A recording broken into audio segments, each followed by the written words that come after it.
Magandang araw. Sa patuloy na paglaganap ng teknolohiya sa Pilipinas, kasabay itong sinusundan ng pagdami ng iba't ibang cybercrime scams.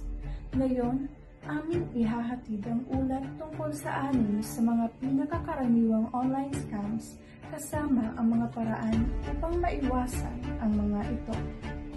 Una sa listahan, phishing scam. Ito ang pamamaraan ng mga scammer kung saan nagpapadala sila ng pekeng email o text message na kunwari ay mula sa bangko, delivery service o kilalang kumpanya. Layunin nilang makuha ang iyong password, account number at lalo na ang iyong OTP.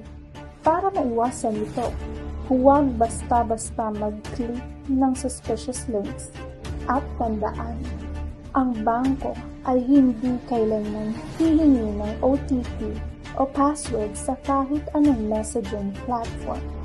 Pangalawa, online shopping o delivery scam. Maraming biktima ang naghihintay sa kanilang order online, ngunit hindi dumarating ang item.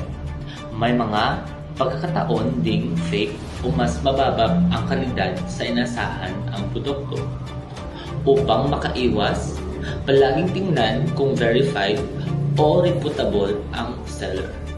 Mas mainam rin na gumamit ng cash on delivery para hindi agad mawala ang pera. Pangatlo, investment scam. Ito ang mga alok ng sure profit o walang talo o doble kita sa loob ng ilang araw. Marami sa mga ito ay hindi rehistrado at nagpapanggap na lehitimong kumpanya. Paalala, i-check muna kung rehistrado sa Securities and Exchange Commission o SEC ang kumpanyang nag-alok. Kung sobrang ganda para maging totoo, malamang scam ito. Pang-apat, romance scam.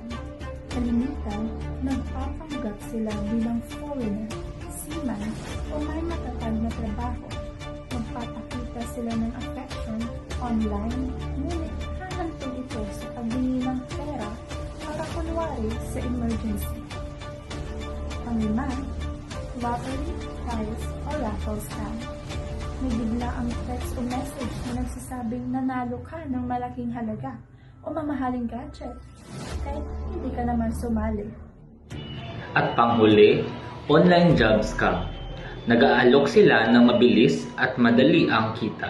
Pero, kailangan mo munang magbayad ng registration fee o training fee bago ka makapagsimula. Sa panahon ng digital na komunikasyon, mabilis ang paglipat ng impormasyon kasama na rin ang paglipana ng mga scam. Ang pagiging mapanuri at maingat ang pinakamabisang paraan upang maprotektahan ang sarili. Kung may kahina-hinalang aktibidad, agad itong i-report sa mga autoridad. Para sa mas ligtas na online ng pakikipag-ugnayan, maging mapagmatsyag, maging maalam, at huwag basta magtiwala. Ito ang aming ulat tungkol sa cybercrime scam sa Pilipinas.